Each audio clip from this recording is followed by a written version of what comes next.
Assalamualaikum warahmatullahi wabarakatuh. Perkenalkan, nama saya Widya Astuti dengan NIM 2306062.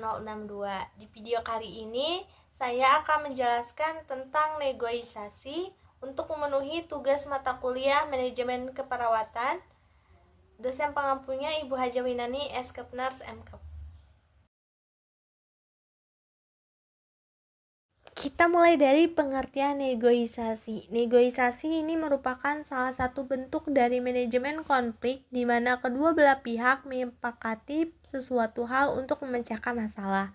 Negosiasi ini juga yaitu metode di mana dua atau lebih individu dengan beragam permasalahan dan sudut pandang yang berbeda bersama-sama mencoba untuk mencapai kesepakatan serta menemukan solusi yang dapat diterima, sambil tetap menjaga relasi yang baik antar individu tersebut.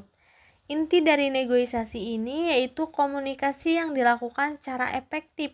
Semakin baik komunikasi, maka akan semakin baik jalannya negosiasi. Kemampuan untuk meyakinkan seseorang terutama bergantung pada kemampuan untuk berkomunikasi serta untuk mengubah ide yang dipikirkan menjadi kata-kata yang mudah dipahami oleh partner yang bernegosiasi. Ini menurut Carnevale tahun 2019. Dilakukan negosiasi yaitu mempunyai tujuan yang dimana kedua pihak nantinya akan melakukan negosiasi menjelaskan terkait kondisi dari masing-masing pihak dan ada proses tawar-menawar di antara keduanya. Pendekatan ini biasanya dilakukan untuk membujuk pihak lain sehingga semakin dekat dengan tujuan masing-masing pihak. Jadi tujuan dari negosiasi ini yaitu membuat kedua belah pihak yang berkonflik merasa puas akan kesepakatan yang dihasilkan dari negosiasi tersebut. Fokus dari negosiasi ini yaitu menghasilkan situasi menang-menang agar tidak ada pihak yang merasa dirugikan oleh pihak lain. Selanjutnya itu faktor-faktor yang mengaruhi negosiasi. Menurut McGuire tahun 2024 terdapat 3 faktor utama dalam melakukan kemampuan negosiasi yang baik. Yang pertama, patience, yaitu negosiator yang baik menyadari bahwa negosiasi membutuhkan proses termasuk di dalamnya untuk menghilangkan sekat di antara kedua pihak dan bukan merupakan hasil instan. Yang kedua, self-confidence, yaitu negosiator yang baik akan memiliki kepercayaan diri, berarti memiliki pula keyakinan akan kemampuannya untuk mencapai keberhasilan negosiasi.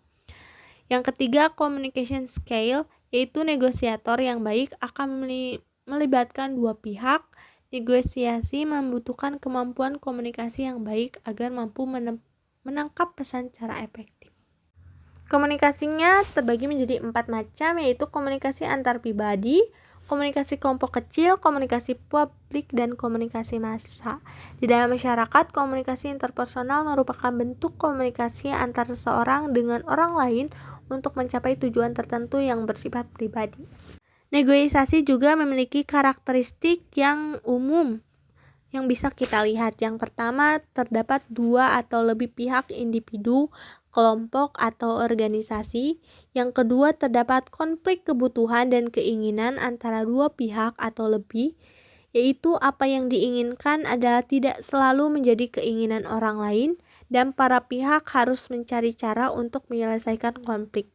Yang ketiga, para pihak bernegosiasi dengan pilihan, artinya mereka bernegosiasi karena berpikir mendapatkan kesepakatan yang lebih baik.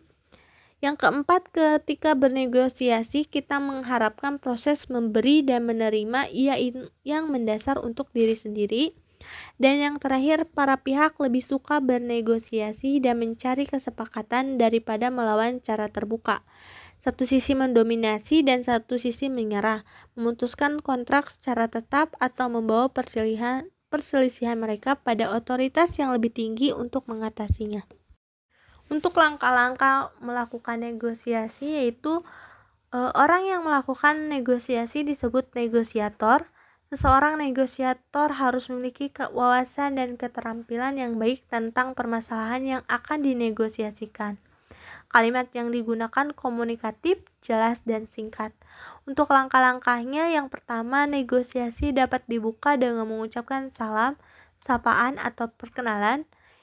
Yang kedua, negosiasi dapat dilakukan langsung oleh kedua belah pihak yang terlibat masalah atau menggunakan perantara yang bersifat netral atau tidak memihak. Yang ketiga, fungsi perantara adalah menjembatani agar saat tidak terjadi mufakat, maka masalah tidak akan berlarut-larut dan macet. Yang keempat, masing-masing pihak dapat mengemukakan persoalan yang dihadapi dari sudut pandang masing-masing. Dan yang terakhir, keputusan yang diambil harus disepakati hendaknya dibuat legalitas.